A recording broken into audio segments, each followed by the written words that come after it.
We as a federal government don't manage these disasters. The state does. We come in and support them, and that's exactly what we did here in this situation. FEMA went to an enhanced level immediately, but as soon as you signed the major disaster declaration, we were able to get them resources and dollars right away. We still are looking for people. We're still looking for a lot of little girls and other family members that were camping along that river, and they will continue until they find every single person, and we will continue to help them and assist in that. United States Secretary of Homeland Security and co-chair of the FEMA Review Council, Kristi Noem, joins me. Nice to see you, Madam Secretary. Good to see you too, Greta. When you landed there, what did you expect to see, and what did you see? Well, as soon as the flooding happened, and I found out about it, I went there immediately, got there early afternoon.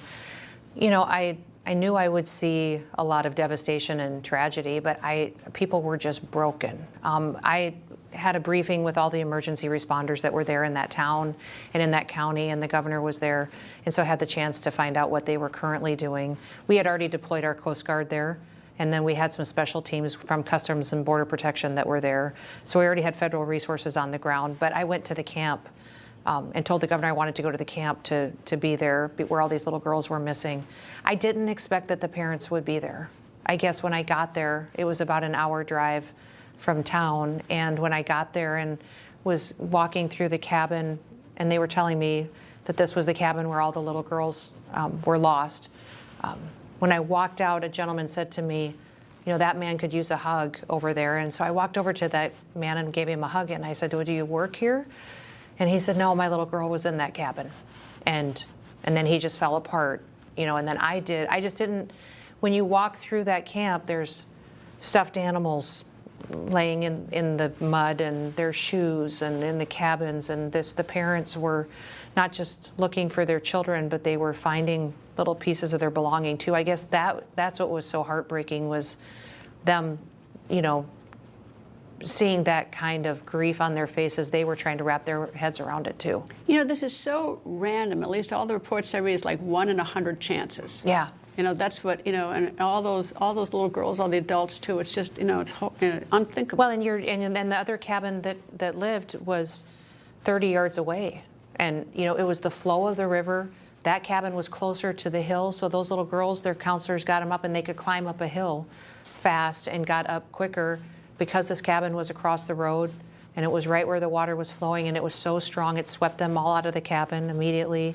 And I talked to one dad whose daughter was a counselor, and had some girls in her arms and lost them in the current, who will think about that, you know, for the rest of her life too.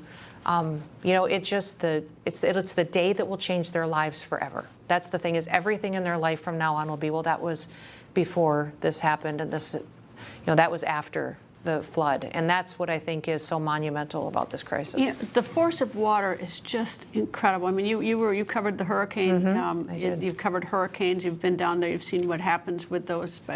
North Carolina got hit pretty hard. And then, of course, probably you don't remember, but South Dakota. Yes.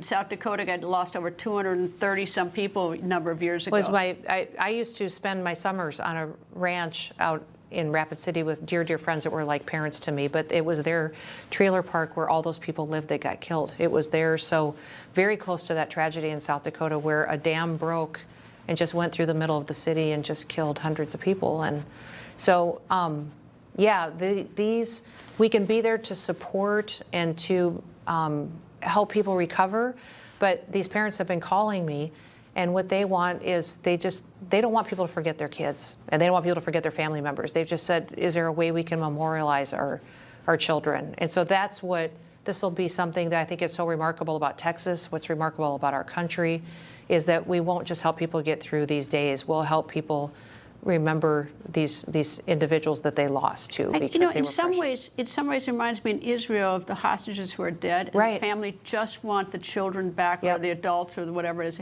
They just want them back, knowing. I mean, look, if these little children haven't shown up now, I mean, or even the adults in this tragedy, they are dead. Well, that's what the one parents that, you know, that as the days have passed, they said, we just want closure. we just want closure. We want to find, and they were not able to identify victims now at this point. So they're getting DNA from the family members in Texas and then matching them to the bodies as they find them.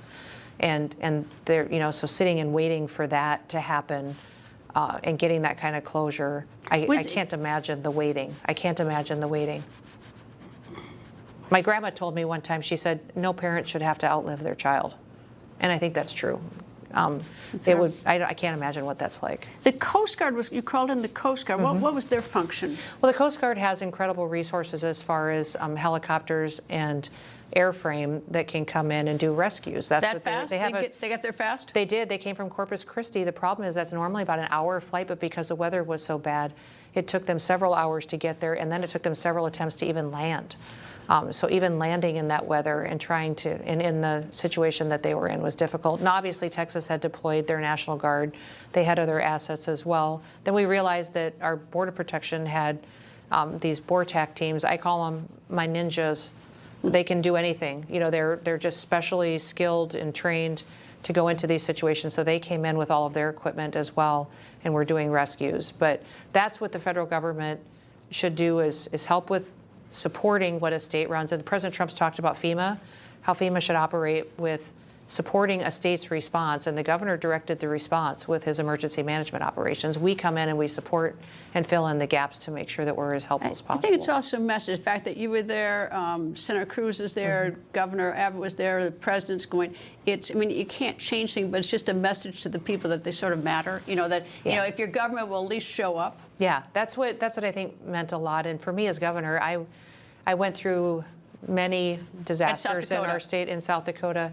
We had a 1,000-year flood in South Dakota last year.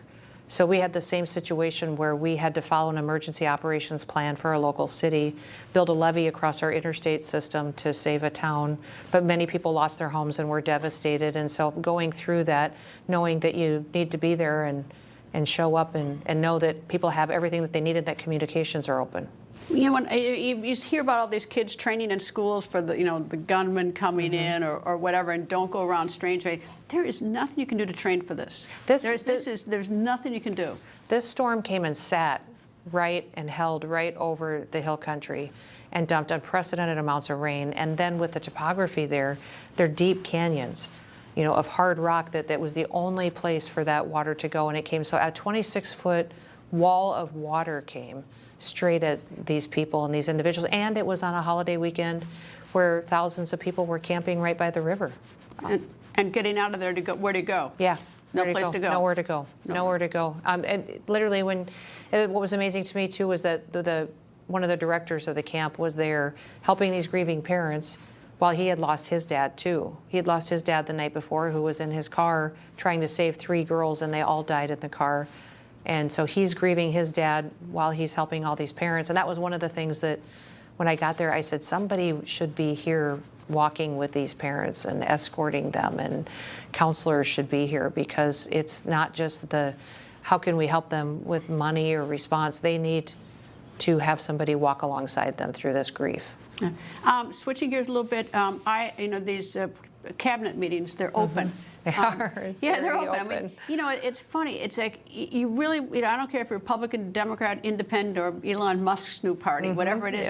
Yeah. You really get a sense of what your government. You get to know your government, the cabinet secretaries. You get to know the president. They're interesting. Yeah, and he loves them. That's what I think is so nice for everybody, is that we all like each other. So we're all sitting around the table working together. You know each other, too, because you hang out together at these things. We do. They last several hours. You know, they're 2 to 3. I think the shortest one's been 2.5 hours, but of talking and sharing conversations, and we share ideas, and you know, you hear the president's thoughts, and it's really kind of remarkable. I don't think there's ever been a cabinet that's functioned the way that we do, and the camaraderie that we do have. And he wants to have the interaction, and he enjoys them. He's got so much to do. If you look at everything that he's doing on trade and on foreign policy, on security, the border, law enforcement, tariffs, and he sits there and spends that kind of time with all of us and empowers us to go do our jobs. And he sleeps about 4 hours a night, drinks Diet Cokes, and eats hamburgers. That means it's all a little bit weird. Anyway, and he runs us all under the table. Secretary Kristi Noem, thank you very much for joining me. Yeah, thank you. People think news just happens. It doesn't. It happens because there's someone there to capture the moment, to explain it and share it. That's my job. I go where news breaks and give you the facts. Join me for The Record on Newsmax.